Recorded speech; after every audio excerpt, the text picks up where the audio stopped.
তিনি মাঠের বাইরে চলে যাচ্ছেন। সেই জায়গায় কিউবা মিচেল অভিষেক হতে যাচ্ছে বসুন্ধরা কিংসের হয়ে। বাংলাদেশের ফুটবলের সাথেই অভিষেকটা হয়ে গেল 19 বছর বয়সী সান্ডারল্যান্ডের এইচ লেভেলে খেলা। মূল একাদশে ছিলেন না, কিন্তু ফার্স্ট হাফ শেষ হবার আগে যখন ওয়ার্ম আপের জন্য দাঁড়ালেন, দোহায় থাকা বাঙালি দর্শকরা তখনই উত্তাল করে তোলেন গ্যালারি। বোঝাই যাচ্ছিল বল পায়ে তার এক পলক দেখার জন্য অপেক্ষাতে আছেন সবাই।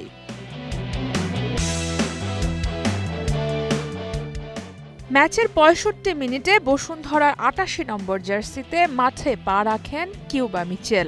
সাথে সাথেই দর্শকরা ফেটে পড়েন উল্লাসে। গত ৪ মাস যাকে নিয়ে এত আলোচনা, সেই কিউবার খেলা দেখার সুযোগ হলো তবে। সিরিয়ার ক্লাবটার সাথে দাপুটে ফুটবলই খেলেছে বসুন্ধরা। মাঠে থাকা ২৫ মিনিটে কিউবা খুব একটা সুযোগ না পেলেও ম্যাচের শেষ দিকে নিয়েছেন ২ কর্নার।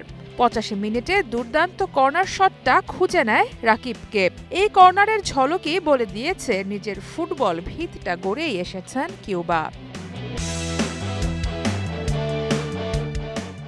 এছাড়া ৮৮ মিনিটে কিউবা প্রতিপক্ষের কাছ থেকে যে ফাউলটা আদায় করে নেন, সেটাও বেশ স্ট্র্যাটেজিক্যাল টাইমিং ছিল বসুন্ধরার জন্য। সব মিলিয়ে বাংলাদেশি হয়ে প্রথম ম্যাচ খেলে ফেললেন কিউবা মিচেল। অপেক্ষা এবার জাতীয় দলে ডাক পাবার। সেখানে অনূর্ধ্ব ২৩ দলের জন্য তো অবশ্যই হামজাদের সাথে জাতীয় দলে খেলার জন্য নজরে আছেন এই মিডফিল্ডার। এদিকে বসুন্ধরা আন্তর্জাতিক লিগে নিজেদের প্রথম সাফল্যের গল্পটা লিখে ফেলেছে। কোয়ালিফাই করেছে চ্যালেঞ্জ লিগের মূল পর্বে। ক্লাবের দিক থেকেও বড় চ্যালেঞ্জ আর নিজেকে প্রমাণ করার দিন অপেক্ষা করছে কিউবার জন্য।